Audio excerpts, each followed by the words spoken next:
খাগড়াছড়িতে সব এলপিজি স্টেশনে জ্বালানি সংকট প্রকট আকার ধারণ করেছে। এতে বন্ধ হয়ে পড়েছে জেলার 10টির মতো এলপিজি ফিলিং স্টেশন।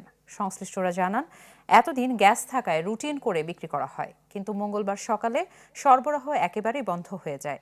তবে এলপিজি নিয়ে গাড়ি যাচ্ছে উল্লেখ করে স্টেশনগুলো জানায়, সহসা আবারও বিক্রি শুরু হবে।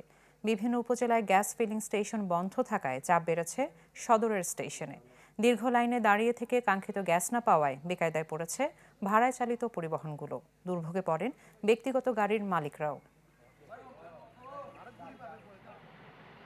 খাগড়াছড়িতে আজকে 10-12 দিন ধরে কিন্তু সব গ্যাস পাম্প বন্ধ, যা কয়েকটা আছে গ্যাস পাম্প 4-5টা সব বন্ধ। তবে আমাদের গ্যাস পাম্পটা কি চালু আছিল, যেহেতু আমাদের মোটামুটি গ্যাস মজুদ ছিল, এগুলো দিয়ে আমরা স্টেশন চালাইছি। কিন্তু আজকে হঠাৎ গ্যাস সবার সার্ভিস দিতে দিতে গ্যাস শেষ হয়ে গেছে, আমাদের গ্যাস আসতেছে, যার কারণে আমাদের স্টেশন এখন বন্ধ আছে। 10টার দিকে দিয়ে আবার বন্ধ হয়ে গেছে, কইছে বিকেলে দিব। তো বিকেলে আর দেন, সন্ধ্যার পরে কয়েক গাড়ি দিয়েছি, এরপর আর দেন। কালকে রাতে বলছে নাই, এখন সকালে আবার তাদেরকে ব্যবস্থা করছে, সকালে দিছে, এই কিছুক্ষণ দেওয়ার পরে এখন আবার বন্ধ করে রাখছে। গ্যাস যতগুলো পাম্প ছিল সবগুলো পাম্প বন্ধ, কিন্তু এটা খোলা আছে। এটাতে গ্যাস আনে ঠিক আছে, কিন্তু আমাদেরকে 200 টাকা 300 টাকার গ্যাস দেয়। এখান থেকে আমি মাটিরাঙ্গা থেকে আসি গ্যাসের জন্য, মাটিরাঙ্গা থেকে যাতায়াত আমার 200 টাকার গ্যাস লাগে। আমি যখন মাটিরাঙ্গা যাওয়ার পরে আর কোথাও কোনো ভাড়া মারতে পারি না। দর্শক, এলপিজির সংকট চলছে রাঙামাটিতেও। সেখান থেকে বিস্তারিত জানাতে যোগ দিচ্ছেন জিয়াউল হক। জিয়া।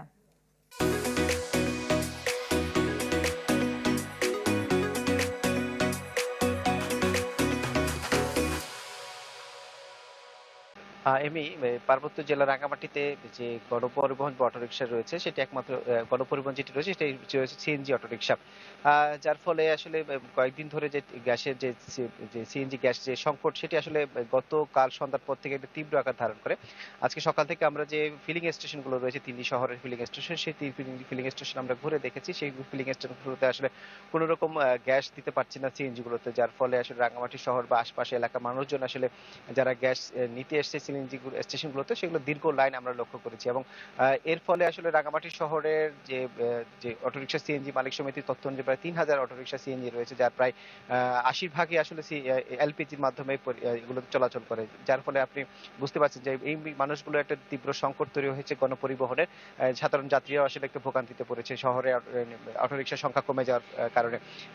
সিএনজি অটোরিকশার ফিলিং স্টেশনগুলোর সাথে আমরা কথা বলেছিলাম, তারা যেটি বলছে, গত কয়েকদিন ধরে আসলে যেভাবে রেশনিং পদ্ধতি তারা পাচ্ছিলেন, সেটি আসলে তারা সিএনজি গুলোতে দিয়ে যাচ্ছিলেন। এবং গতকাল সন্ধ্যা থেকে একদমই আসলে শেষ হয়ে যাওয়াতে এরপরে আর কোনো সিএনজি গুলো, এরপরে আর কোনো ফিলিং স্টেশন গুলো তারা গ্যাস না পাওয়াতে আসলে তারা বন্ধ করতে দিতে বাধ্য হয়েছেন।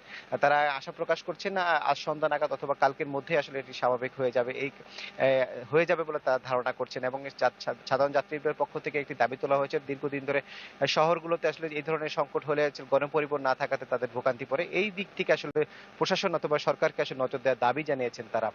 এই ছিল আমার কাছে সবশেষ তথ্য। জিয়া, আপনাকে ধন্যবাদ।